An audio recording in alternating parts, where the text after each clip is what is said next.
네, 안녕하세요. 민호냥TV입니다. 이번에 직장인의 삶 3편으로 부산에서 이제 병원에서 근무하시는 간호사님 한번 모셔봤거든요. 네, 그러면 간단하게 소개 한번 부탁드립니다.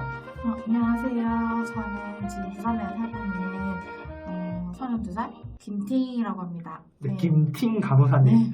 네, 그러면 이제 궁금한 게 간호사라는 이제 직업을 가지기 위해서 좀 어떻게 하면 간호사가 될 수 있는 건가요?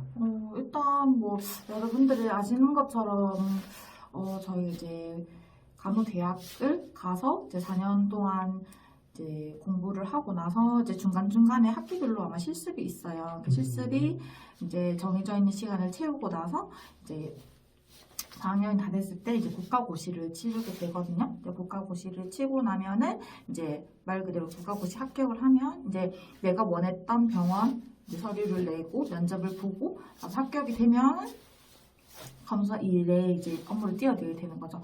대신 국가고시 전에 이제 수시로 모집하는 데라든지 해서 미리 면접을 보고 하는 경우도 있기는 하거든요. 그 병원에 합격을 했으면 이제 내가 국가고시만 잘 치면 돼요. 그럼 김팅 간호사님께서는 국가고시를 한 번만에 붙으셨나요? 네, 그렇습니다. 네, 똑똑하시군요. 아닙니다.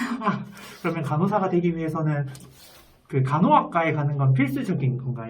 그렇죠. 그렇게 해야 이제 아무래도 사람의 건강, 이제 아픈 거라든지 그런 거에 대해서 다루는 거다 보니까 생명을 다루는 거잖아요. 무엇보다 중요한 거기 때문에 그냥 함부로 할 수 없는 부분이기도 하고 해서 책임감도 있어야 되는 부분이기 때문에 일단 그 절차를 밟고 그 교육을 이수를 해야 이제 그런 자격이 주어지는 거기 때문에 우리가 운전하는 거랑 생각해보면 똑같은 것 같아요. 운전면허 하기 전에도 필기를 치고 실기를 치고 어쨌든 그 이수 과정을 영상을 보던 수업을 듣고 하는 거 필수잖아요. 네. 그것처럼 똑같은 거 같아요. 그럼 간호학과를 가고 실습을 하고 국가고시 붙고 이제 자기가 원하는 병원에 이제 면접을 봐서 붙으면 이제 간호 업무를 시작하는 거네요. 감사합니다. 예, 그럼 간호사가 되면 보통 하루 업무가 어떻게 되는지 좀 궁금합니다. 일단 업무라고 말씀드리기 전에 분야들이 너무나도 많고 부서가 너무 많고 하다 보니까 세세하게 말씀드리기는 저도 그 모르는 부서 분야들이 있기 때문에 일단 제가 하는 업무에 대해서 말씀드리자면 일단 저는 병동에 일을 하고 있기 때문에 일단 주로 정형외과, 내과, 비뇨기과, 주과들의 환자들이 이제 입원하셔가지고 이제 케어를 해주는 그런 역할을 하고 있고 또 이제 병동은 3교대로 돌아가고 있기 때문에 데이, 이브, 나이트 이렇게 순서대로 해가지고 3교대로 근무표가 나와서 이렇게 업무를 일을 하게 되고 있고요. 그리고 그 듀티별로 일하는 시간이라든지 하는 일이 조금씩은 달라요. 그래서 저는 일단 데이팁이라고 해서 새벽 근무소라고 생각하시면 되고 새벽에 출근을 해서 이제 거의 7시 이제 인계를 시작해서 마치는 건 한 3시, 3시 반쯤 마친다고 생각을 하면 되고 그냥 일반 직장인들도 뭐 8시간 정도 이렇게 하는 것처럼 저희도 똑같이 그렇게 해서 상교대로 돌아가고 있는 상황이고 처음에 인계를 시작하고 인계에 대해서 환자의 전체적인 흐름이라든지 전날 밤에 있었던 일들 이거를 다 인수인계 받고 나면은 그 액팅이 있고 차지가 있거든요.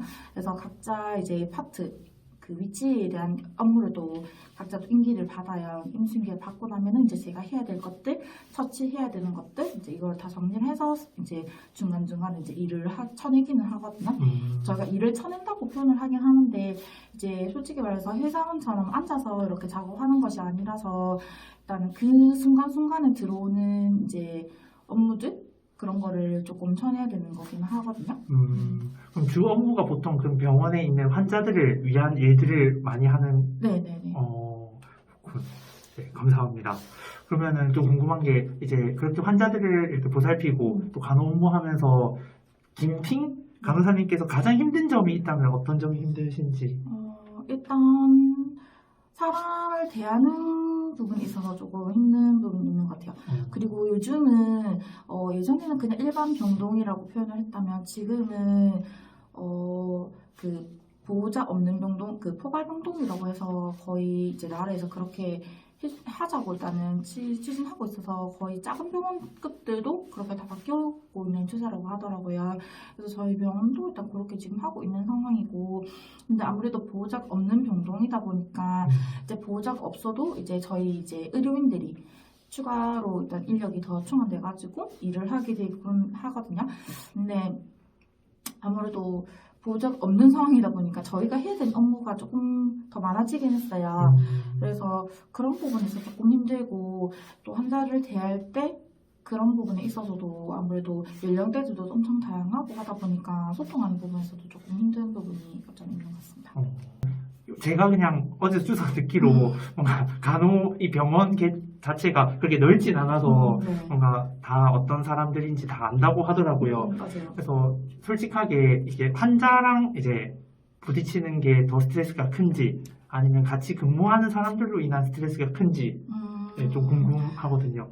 그건 사람마다 다 다를 수는 있을 것 같은데, 저는 일단 환자보다는 같이 일하는 동료로서 그게 더 크지 않을까라는 생각이 듭니다. 네, 알겠습니다. 어디 병원인지는 묻지 않겠습니다. 네, 그러면 이제 간호 업무를 이제 하면서 좀 보람된 기억이나 뭔가 이때 참 뿌듯하다 이런 걸 느낀 순간들이 있을까요? 조금 많지는 않은데, 아무래도 환자분들이 이제 아파서 어쨌든 오시는 거잖아요. 근데 오셨을 때 저희가 해드릴 수 있는 업무들을 해줬을 때 환자도 그렇고 보호자분들도 되게 고맙다고 할 때, 그때가 좀 어떻게 보면 내가 이 일을 잘했구나라는 생각도 들고, 그리고 환자가 다 낫고 정말 행복하게 나가는 모습, 그 엘리베이터 문을 나가는 모습을 보면 진짜 뿌듯하다. 내가 뭐 어떻게 수술하고 고쳐드린 건 아니지만 어떻게 보면 옆에서 그냥 이모션 케어라든지 그런 부분만 해드렸을 뿐인데 환자들이 엄청 행복해하고 다 나아가지고 나가실 때 보면 뿌듯하다. 내가 일하는 게 힘들지만 그래도 보람된다라는 걸 많이 느끼는 것 같아요. 그렇게 아픈 분들을 이렇게 보다가 또 건강해진 모습 보면은 되게 뭔가 기분 좋을 것 같아요. 네, 맞아요. 실제로 그렇게 막 고맙다는 말들도 환자분들이 많이 하시죠? 네, 많이 하고, 그리고 또 감사하게도 또 보호자분들이라든지 환자분들도 뭐 이렇게 맛있는 걸 또 주시기도 하고, 그래서 좀 기분 좋아요. 그렇게 말해 주실 때마다. 그러면 이건 좀 실례되는 질문이긴 하겠지만 지금 간호사 일을 하시면서 이제 급여, 월급이 어떻게 되는지 혹시 말씀 가능할까요? 이게 병원마다 아마 측정되는 게 기준이라든지 병원 끝마다 아마 다른 거라서 저는 그리고 또 상규대를 안 하고 있기 때문에 좀 남들에 비해서 제 연차에 비해서 액수가 많이 작을 거거든요. 대략적으로는 200, 한 40, 50 거기 왔다 갔다 하는 것 같아요. 3교대를 하면 그러면은 더 많겠죠. 그게 나이트 수당이 또 따로 있고 이브닝 수당이 또 따로 있거든요. 근데 이 수당도 병마다 다 달라서 금액이 완전 천차만별이에요. 3차급 이제 대학병원급이면 더 수당이 인센티브라든지 그렇게 많이 들어가는 경우도 있고 해서 더 플러스 알파가 더 많죠. 그럼 평균적으로 지금 240, 50 정도 받으시고 그럼 주변에서 진짜 좀 잘 나가는 간호사님 월급이 한 어느 정도까지? 앞자리가 다르죠? 앞자리가 3, 4 이렇게 해가지고 좀 되죠? 3 정도. 네네네. 주간만 해도 3 넘게 받는 분들도 있는 건가요? 네? 주간만 뛰었는데도 3 넘게 받는 분들도 있는. 주간만 뛰었을 때 3 넘는 경우는 잘 없는 것 같아요. 3교대를 기본적으로 뛰고 해야 그래도 얼추 그 정도 이상은 받기 때문에. 네, 솔직하게 말해주셔서 감사합니다. 그러면 이 영상을 보는 분들 중에 있으면 좋겠는데 간호사를 좀 꿈꾸는 꿈나무 분들이 있다고 하면 그런 분들에게 한마디 한다면 어떤 말씀을? 일단은 간호사를 왜 하고 싶은지, 나는 그런 직업을 왜 선택했는지가 너무 중요한 것 같고요. 그리고 주변 시선 따라서 여기 하시는 분들도 많거든요. 물론 저도 이제 주변 사람들도 이제 이 직업을 선택할 때 성적에 맞춰서 오는 경우도 있었고, 그래도 직업이 어떻게 보면은 다른 일반 회사원들이라든지 그런 사람들보다는 그래도 직업이 길도 다양하고 음. 안정적이기도 하고 하니까 취업도 잘 되고 그래서 들어오는 경우도 있긴 하더라고요.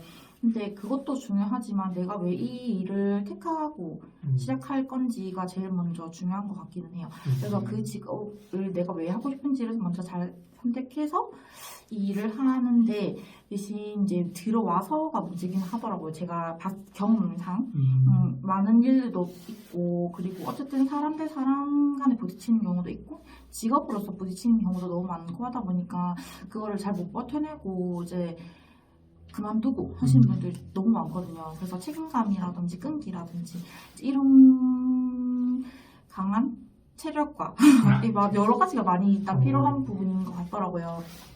그래서 그런 것들이 충족된다면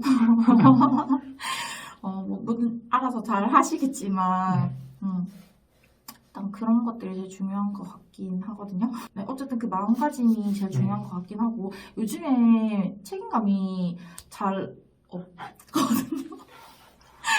며칠 하다가 마음에 안 들어서 이제 소리 소문 없이 사라지는 분들도 너무 많고 하다 보니까 저도 이제 나이가 이렇게 연차가 쌓이고 하다 보니까 저희도 모르게 이게 같은 직장 동료 쌤들끼리 하는 말로는 라떼는 말이야 라는 말을 많이 하거든요.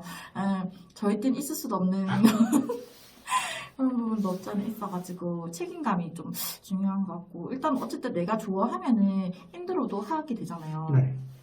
그렇기 때문에 그게 제일 중요하지 않나 싶습니다. 그럼 요새 많이 뭔가 좀 사람들이 힘들어서 일을 많이 그만둔다고 하셨는데 네. 좀 들어오기 전에 그래도 미리 이런 것들을 좀 준비하면 일하는데 도움이 될 것 같다 이런 게 있을까요 혹시? 솔직히 그런 준비보다는 네. 일단 그 마음가짐과 책임감만 일단 들고 있다면 할 수 있을 것 같은데요. 그것만 있다면. 마음가짐과 책임감.